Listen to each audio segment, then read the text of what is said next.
جبکہ عقیدت کی آنکھیں بھی حیرت سے کھلی رہ گئی تھی۔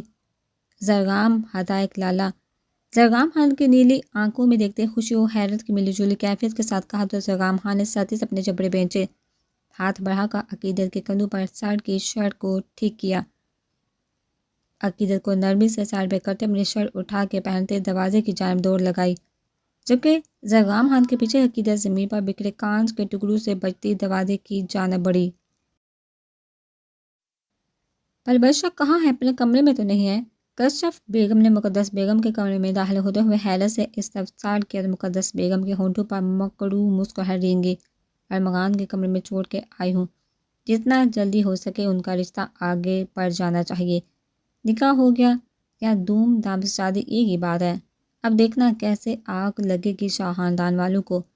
بہرام شاہ آج تو چلا گیا، مگر یقین ہے بہت جلد وہ اپنی بہنوں کو ہمیشہ کے لیے یہاں سے لے جائے گا۔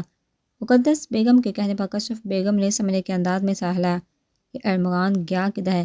زرغام تو اس کے پیچھے گیا تھا، مگر اب وہ اپنے کمرے میں اپنی بیوی کے ساتھ ہے اور ان کے کمرے سے چیزیں ٹوٹنے کی بھی اتنی آوازیں آ رہی تھی۔ کشف بیگم نے بیڈ پر بیٹھتے حیرت انگیز لہجے میں کہا تو مقدس بیگم کا کہکا گونجا۔ اوقات یاد دلا رہا ہوگا اس عقیدت کو، بہت ہواؤں میں ہے، ابھی تو اس تھپڑ کا بھی جواب دینا ہوگا عقیدت کو، ایسی جگہ ماروں گی کہ پانی بھی نصیب نہیں ہوگا۔ اور زرغام گیا تھا ارمغان کے پیچھے، مردانہ خانے میں تھا، ارمغان کہہ رہا تھا تھوڑی دیر میں خود ہی آ جائے گا، اس لیے زرغام واپس آ گیا۔ ابھی مقدس بیگم آگے کچھ اور کہتی کہ باہر سے آتی گولیوں کی آواز سن دونوں بھنجکا رہ گئی۔ اللہ خیر کرے، یہ کون ہے کمبخت جو اس وقت حویلی میں گولیاں چلا رہا ہے؟ کشف بیگم نے دہل کا کہا تو مقدس بیگم نے قوت سے انہیں دیکھا۔ یہ کمبخت ہدایت شاہ ہی ہو سکتا ہے، گولیاں چلا نہیں رہا، ہمیں موت کے گارڈ اتارنے آ گیا ہے۔ مقدس بیگم کے دانت پیس کر کہنے پر کشف بیگم نے پھٹی پھٹی آنکھوں سے بند دروازے کو دیکھا۔ ہدایت شاہ کا سوتے انہیں اپنے جسم سے جان نکلتی محسوس ہوئی۔ آہستہ کمرے کا دروازہ کھل کر اندر داخل ہوا تو نظریں بیڈ پر پڑے بیگ پر گئی، چہرے پر نارمل تاثرات سجائے قدم ڈریسنگ روم کی جانب بڑھائے، جہاں سے کھٹ پٹ کی آوازیں آ رہی تھی۔ ابھی آہستہ ڈریسنگ روم میں داخل ہوتا کہ حوریہ کا پرکام بار اٹھائے اپنی میکسی کو بامشکل سنبھالتی باہر آئی، جسے دیکھ آہستہ نے ہونٹوں کا کنارہ دانتوں تلے دبائے اپنی مسکراہٹ چھپائی۔ اپنے سامنے کھڑے احسان کو نظر انداز کرتے حوریہ نے قدم بیڈ پر پڑے بیگ کی جانب بڑھائے اور پٹکنے کے انداز میں کپڑوں کو بیگ میں رکھا۔ اپنا بلیک کوٹ اتار کر ایک گہری استحقاق پڑی نگاہ حوریہ شاہ کی پشت پر ڈالتے ہاتھ میں تھامے کوٹ کو لپیٹ کر حوریہ کی کمر کا نشانہ لیا۔ حوریہ جو چہرے پر سخت تاثرات سجائے تیزی سے ہاتھ چلاتی کپڑے کے انبار کو بیگ میں ٹھونسنے میں مصروف تھی، اپنی کمر پر ہوئے اس اچانک حملے پر منجھکا کے رہ گئی، آنکھیں اور منہ حیرت کی زیادتی سے کھلے رہ گئی۔ گردن ترچھی کر کے آہستہ کو دیکھا جو اب مسکراتی نظروں سے حوریہ کو دیکھتا اپنے شرٹ کی آستین کو کوہنیوں تک فولڈ کر رہا تھا۔ حوریہ کے دیکھنے پر آنکھ دبائی تو حوریہ نے ہڑبڑا کر نظروں کا رخ بدلا، چہرہ آہستہ کی حرکت پر تپ اٹھا تھا۔ گننا میسنا خان دانت کچکچا کر بڑبڑا کر کہتے بیگ کی زپ باندھ نہ ہونے پر جنجلا کر کچھ جوڑے نکال کر زمین پر پھینکے، جبکہ ڈریسنگ ٹیبل کی دراز سے بام نکالتے آہستہ کی نظر مسلسل حوریہ شاہ کے دلکش سراپے پہ الجھی ہوئی تھی۔ بام کی ڈبی کی مٹھی میں دبائے قدم حوریہ کی جانب بڑھائے جو بیگ کی زپ بند کرتی گہری سانس پر اپنی کامیابی پر مسکرا رہی تھی۔ تو شروع کریں ہم؟ حوریہ کی کمر کے گرد بازو لپیٹتے اپنے قریب تر کرتے جھک کر حوریہ کے کان میں گمبھیر لہجے میں سرگوشی کی تو آہستہ کے اس قدر قریب آنے پر حوریہ کا دل دھک سے رہ گیا، اپنے پیٹ پر مضبوطی سے لپیٹے آہستہ کے ہاتھ کو دیکھتے حوریہ کو اپنی ریڑھ کی ہڈی میں سنسناہٹ دوڑتی محسوس ہوئی۔ خشک پڑتے ہونٹوں کو تر کرتے گردن ترچھی کر کے آہستہ کو دیکھنے کی کوشش کی، مگر آہستہ کو اپنی ہی جان میں ہمار آلودہ نظروں سے دیکھتا پا کر حوریہ کے گال شرم و حیا سے دہک اٹھے، لمبی کرنی پلکیں حیا کے بوجھ سے آرزو پر سایہ پگن ہوگی۔ آہستہ کے جلساتی سانسوں کے تبش اپنی گردن پر محسوس کرتے حوریہ کو اپنا سانس سینے میں اٹکتا محسوس ہوا۔ اس سے پہلے وہ آہستہ کی قربت میں پگھل تھی، شام کے مناظر آنکھوں کے پردے کے آگے لہرائے تو طلسمی لمحات کا فسور چھناکے سے ٹوٹا۔ مجھے اپنی چیزیں سمیٹنی ہیں، ہٹ کے پیچھے، آہستہ کا حصار توڑنے کی کوشش کرتے سرد سپاٹ لہجے میں کہا تو آہستہ نے سخت نظروں سے اپنے حصار میں بن پانی کی مچھلی کی طرح